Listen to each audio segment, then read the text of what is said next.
जय श्री राधे राधे राधे। प्रिय बंधु, आज हम फिर एक विशेष गहरे रहस्य के साथ में आपके समक्ष प्रस्तुत हुए हैं। साथियों, ये प्रश्न बहुत से लोगों ने कई बार पूछा है।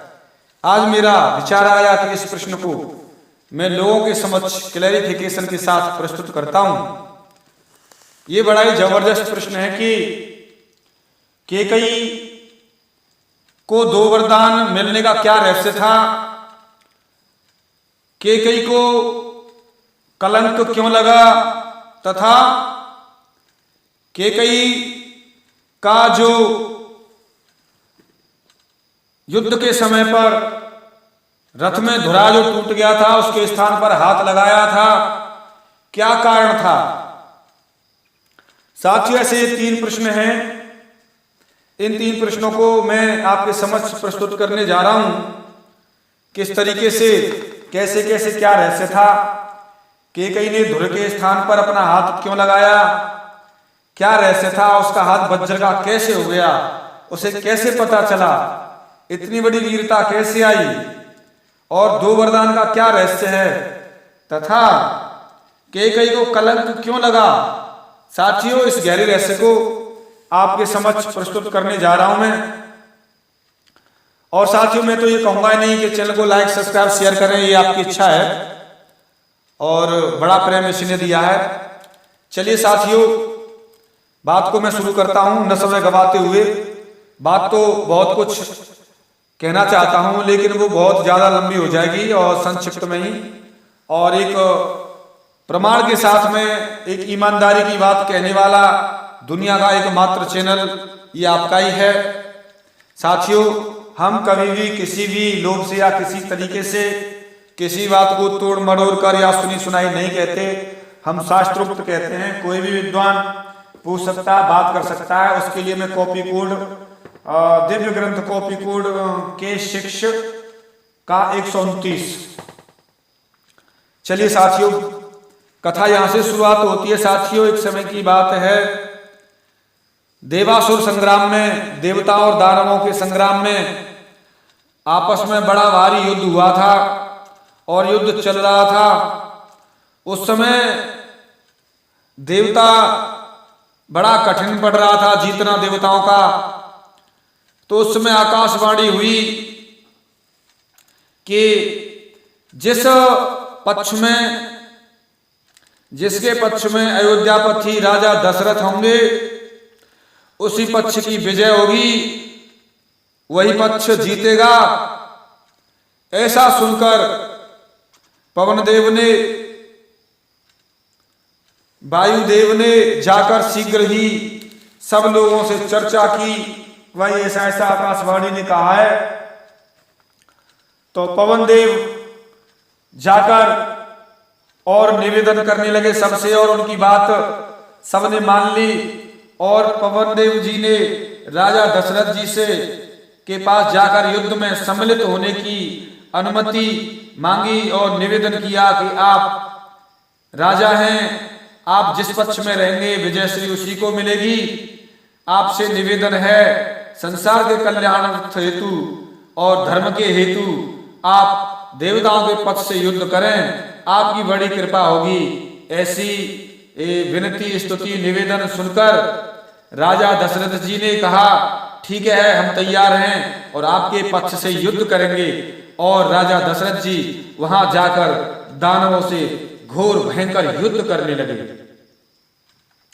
साथियों, उसी समय युद्ध करते करते करते अचानक भयानक संग्राम में राजा दशरथ जी के रथ का धुरा टूट गया, किंतु दैववश राजा को पता नहीं चला। उस समय पता कहां चलता है, बड़ी क्रोध रहता है, बड़ी चारों तरफ आवाज रहती है, मार काट रहती है, शत्रु को परास्त करना होता है, भयंकर युद्ध होता है। उसमें छोटी मोटी चीजें कभी याद नहीं रहती, कभी नहीं रहती हैं।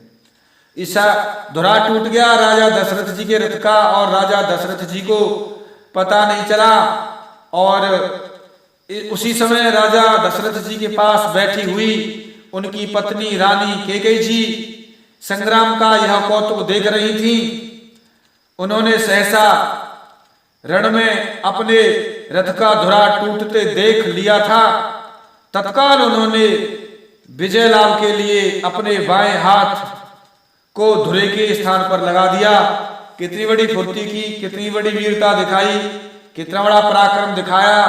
क्षत्रियों की पत्नी भी बहुत बड़ी वीरांगना और छत्राणी होती है साथियों। और ये कैसे पता चला मैं आपको आगे बताने जा रहा हूं। वही जिसको आप सोच रहे हैं, उसी गहरे रहस्य को, उसी शंका को मैं मिटाने का प्रयास कर रहा हूं। और चलिए वो शंका शिकार मिटा रहा हूं कि कैकेयी जी ने अपना हाथ धुरे के स्थान पर लगा दिया था। बचपन में कैकेयी जी के घर में बहुत से संत आए हुए थे और रुकते थे, रहते थे, क्योंकि राजा के पुत्र थी और राजा के यहाँ तो बहुत से संत आते जाते हैं। और राजा बड़े अच्छे सेवक थे और संतों की बड़ी सेवा करते थे। उसी दृष्टि से सभी संत उनके यहाँ आते जाते रहते थे, क्योंकि बड़ा सम्मान और दीक्षा और भिक्षा मिलती थी और पूरी दक्षिणा सारी व्यवस्था थी। उसी दृष्टि से संत आते थे। तो एक बार छोटी सी थी और कैकेयी जी और वहां संत सो रहे थे, रेस्ट कर रहे थे। इन्हें पता नहीं था, बच्चा तो बच्चे ही होता है, हाँ बालक बुद्धि होती है, उसे क्या पता मैं क्या कर रहा हूं। ऐसे उसी समय सोते हुए ऋषि मुनियों का मुंह स्याही से और कैकेयी जी ने बचपन में काला कर दिया था। तब ऋषि मुनियों को जगने पर पता चला ये क्या कर दिया, ये किसने काला कर दिया। तो बड़ा गुस्सा आया, क्रोध आया। वो समझ गए दिव्य दृष्टि से उन्हें इस बच्ची ने किया है। उस बच्ची को श्राप दे दिया, जा तेरा मुंह भी अपयश के कारण काला हो जाएगा, कि कोई देखना नहीं चाहेगा तेरे मुख को, ऐसा काला अपयश और कलंक लगेगा तुझे। ऐसा श्राप दे दिया ऋषि मुनियों ने। और जब ऋषि मुनि वहां से चलने को, यहां से चलो भाई अब नहीं रहेंगे यहाँ, गुस्से में चलने लगे। तभी बच्चा तो बच्चा रहता है, निर्मल रहता है, उसे क्या पता क्या है कह रहे हैं।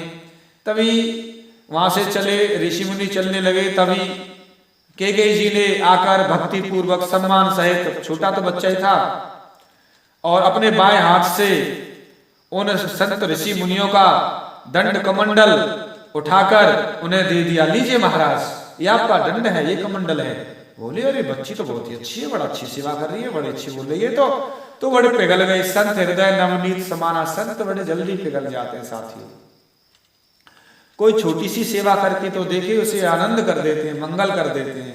छोटी सी कोई हल्की सी सेवा कर दे, संत बड़े, संत हृदय नवनीत समाना, निज प्रताप द्रवय नवनीता, पर दुख द्रवय संत सुपुनीता। यहाँ पर इसलिए संतों को सुपुनीत कहा गया है कि दूसरे के दुख को देखकर पिघल जाते हैं, द्रवित हो जाते हैं। यही संतों का साथियों मुख्य गुण है कि परमार्थ के कारण साधु धराशायी, दूसरे के दुख को देखकर पिघल जाते हैं, द्रवित हो जाते हैं, रोने लगते हैं और उसका कल्याण करने के लिए अपनी बाजी लगा देते हैं।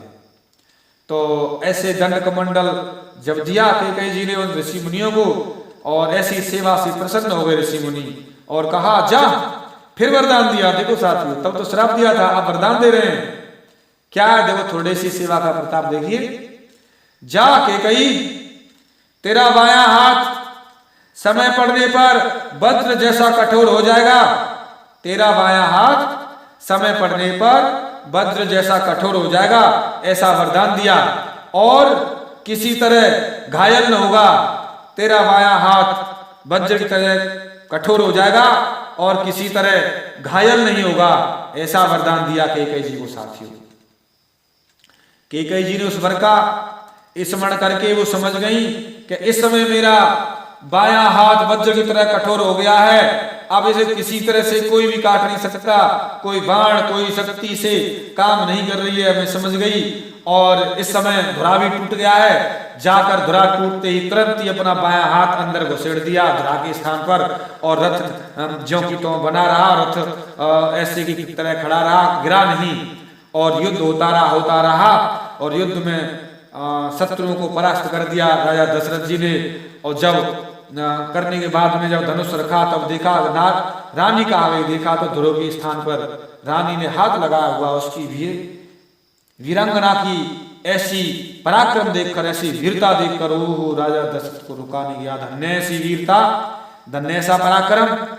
वाह, खुश हो गए, इतने खुश हुए माने इसी युद्ध के मैदान में मैं तुझे वरदान देना चाहता हूं, कुछ भी मांग ले वो ही दूंगा। कितनी बड़ी उस वीरता पे से प्रसन्न हो गए दशरथ जी।